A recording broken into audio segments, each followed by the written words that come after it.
Hello, my name is Burke Hedges, author of the best-selling book, The Parable of the Pipeline. I open my book with a story about Pablo and Bruno, who take two very different paths in their quest for financial independence. What you're about to see is the delightful animated story of their adventure. So, sit back, relax, and enjoy the life-changing lessons in The Parable of the Pipeline.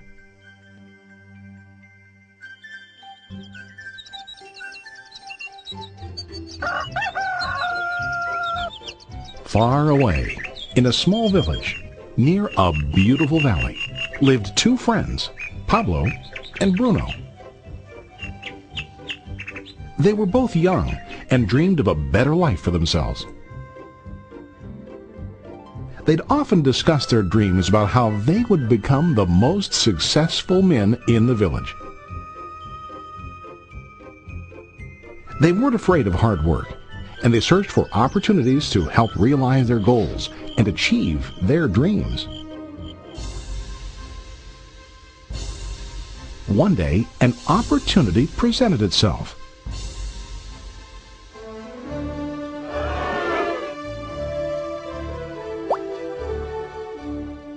The mayor of the village decided to hire two people to bring water from a spring up on the mountain, across the valley, back down to the village.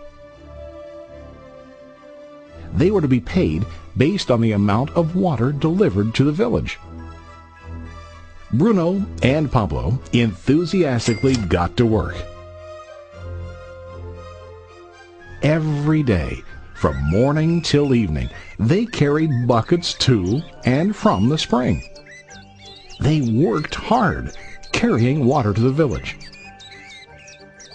In the evening, they'd return home with their day's wages.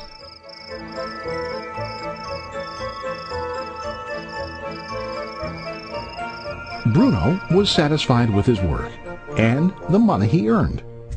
He was sure that with this work he could achieve his dreams. Bruno thought that to increase his wages he could use bigger buckets to bring more water each trip.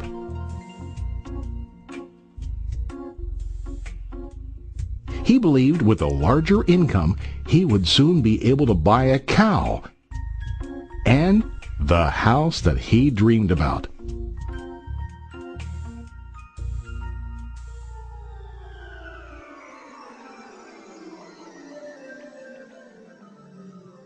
Now Pablo was not satisfied. At the end of the day, his back and hands ached, and he was exhausted. He was looking for an easier way to earn more. One day an idea occurred to Pablo. He imagined building a pipeline to deliver the water from the mountain spring to the village. With this pipeline, he could get more water to the village without carrying buckets back and forth from the spring to the village. Soon, he got very excited about his idea and began to plan. Pablo, of course, shared his idea with his friend Bruno and asked him to join with him to work on and help build the pipeline. Bruno thought the idea was crazy. All Bruno could think about was what his money could buy today and how to get it quicker. He felt that building a pipeline would slow him down and delay him in achieving his goals. Instead, Bruno got bigger buckets and went more often back and forth, fetching water. He was sure that with this method, he could make more money.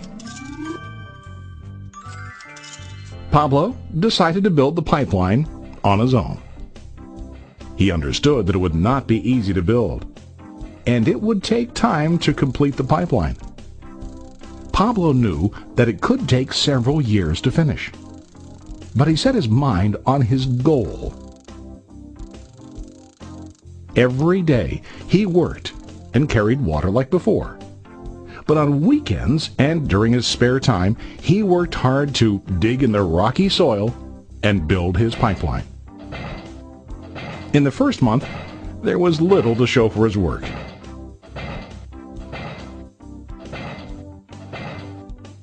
Bruno and the villagers laughed and teased him.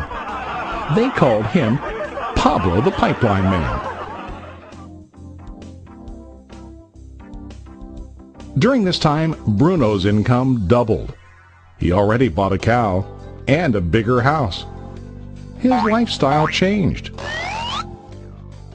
He now spent time after work in the bar, enjoying his hard-earned wages from delivering water.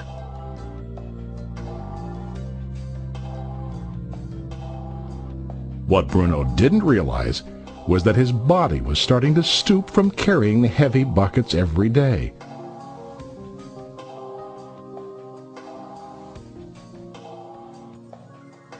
His face looked worn and his body tired. Soon, he began to carry less and less water due to the wear and tear on his body.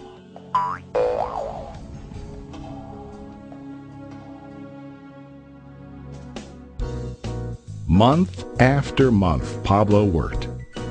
Soon a year passed, and then a second year. Finally, Pablo finished his pipeline. He now used his pipeline to deliver water to the village instead of carrying buckets. Pablo was now earning more money than ever before. The water continued flowing to the village, while Pablo wasn't working. While he slept and ate, the water flowed. Pablo was happy and proud of his insight, persistence, and hard work. Now his income flowed as long as the water flowed through his pipeline.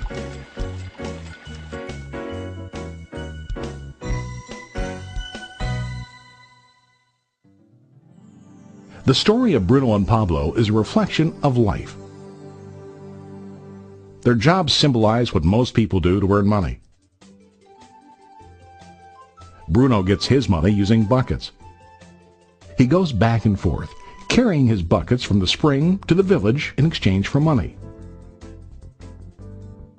To increase his income, he either has to go more frequently to the spring or to use larger buckets. It's common in real life to increase our income by working harder. For example, working overtime or getting a second job. We also increase the size of our buckets by accepting a higher paying position, which often includes spending more time on the job. Most of us exchange time for money like Bruno. We know that every person has only 24 hours in the day and that it's not possible to use all our time to work. The most difficult time comes when we can no longer exchange time for money due to age, health, or other reasons. Then, our income stops. Now let's review what Pablo did. Very wisely, Pablo did not exchange all of his time for a limited income, but he used some of his time to build a pipeline. He knew that the pipeline would bring ongoing income as long as the water flowed. An ongoing income that multiplied the time he worked each day. Pablo knew that someday, maybe because of age or health, he would no longer be able to exchange his available time for money. Pablo knew that if he could make his idea of a pipeline work, then he only has to do the hard work of building the pipeline. After the pipeline was completed, Pablo was able to monitor and maintain the flow of water to ensure that his income will continue. Pablo has shown us that to earn an income, we don't always have to directly exchange time for money. There really are better ways. How about you? Are you still like Bruno, who directly exchanges time for money? Or do you want to be like Pablo, building and maintaining a pipeline for ongoing income? If you are interested in the idea of building your own pipeline, contact the person who lent you this presentation. You can start building your pipeline today.